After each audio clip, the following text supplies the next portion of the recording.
So today I am going to be sharing my testimony with you. Um, and yeah, before we do this, just a warning beforehand if I get a little emotional, because this is pretty hard for me to tell you guys. Um, yeah, all right. So 2 or 3 years ago, probably 2 years ago, um, there was an accident. It was a little after dinner, and my mom was eating some peanuts with my little sister, and she had a mouthful of them. So when she asked for another one, my mom said, no.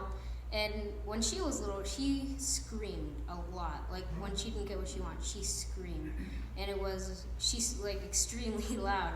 So before she screamed, she usually inhaled, but since she had so many peanuts in her mouth, she inhaled the peanuts, which caused her to choke. And at first, I just thought, oh, she probably just swallowed it the wrong way. She's probably just gonna cough it back up. So I was just sitting down, and then she didn't cough it back up, and we ended up actually calling 911. And an ambulance came, and I was scared. I remember running all the way up to my grandparents' house. I don't know why.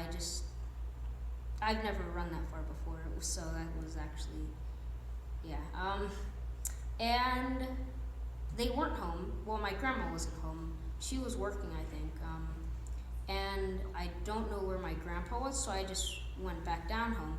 And my big sister, Ari, she was waiting there for me. She was just standing there, and I remember they actually rushed my little sister away to a hospital, and my dad had to drive in our car, and I remember being terrified because I didn't want my little sister to die.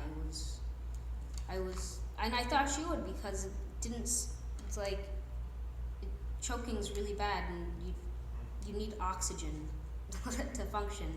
So, yeah, then a little later, I forget when, our grandparents were there, and they really helped a lot to get our mind off of it a little. And I remember we were up in our room, and I said I had to go to the bathroom, and I actually just cried for a while in the bathroom. And then when I went back upstairs, they were just talking, and my dad called, and he called my sister because I didn't have a phone at the time, and all he said was to pray, and that was really scary because I didn't know what that meant. I didn't even know if that meant like pray, it's really not looking good, or like that's what I assumed it meant. And it was scary. So a while later, we got a call that Annie was stabilized. I didn't know what that meant at the time, but I knew that was a good thing. So, yeah, and when she was stabilized, she was still choking, and she was choking till about 12 o'clock that night. And yeah, I wasn't getting that much information up until after she was done choking. They actually successfully got the peanut out, and her lung wasn't clogged up anymore. And we were out eating with our mom when I think she got a phone call, and they were calling her about a second surgery they needed to do, because usually when the lungs are unclogged, my little sisters were like shriveled up, and they looked gray, and it wasn't looking good. And usually they waited overnight.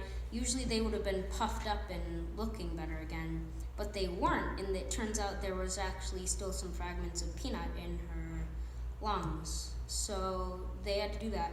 And while she was in the hospital, she was actually in for a while she was recovering, about a week.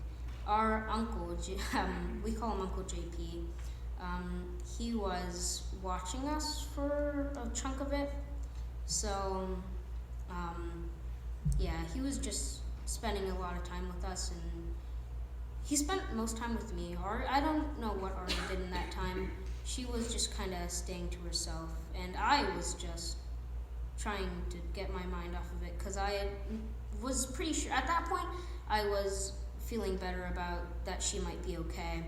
And then I got to actually see her in the hospital, but because of all the drugs she was on, and she wasn't herself, she wasn't seeming like herself. And I'm not sure if it was her mom or her dad that told us, but when they did, I was like terrified that might actually happen.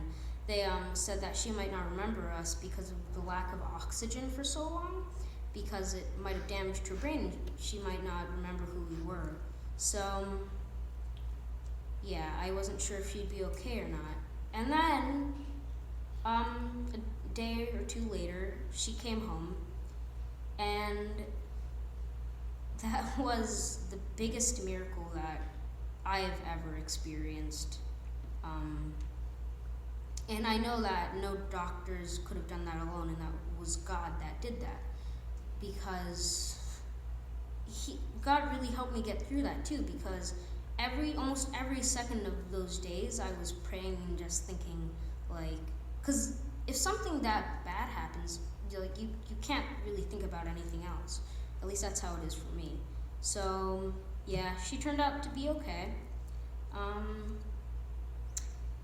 And she was right back to normal, and I remember every little thing she did.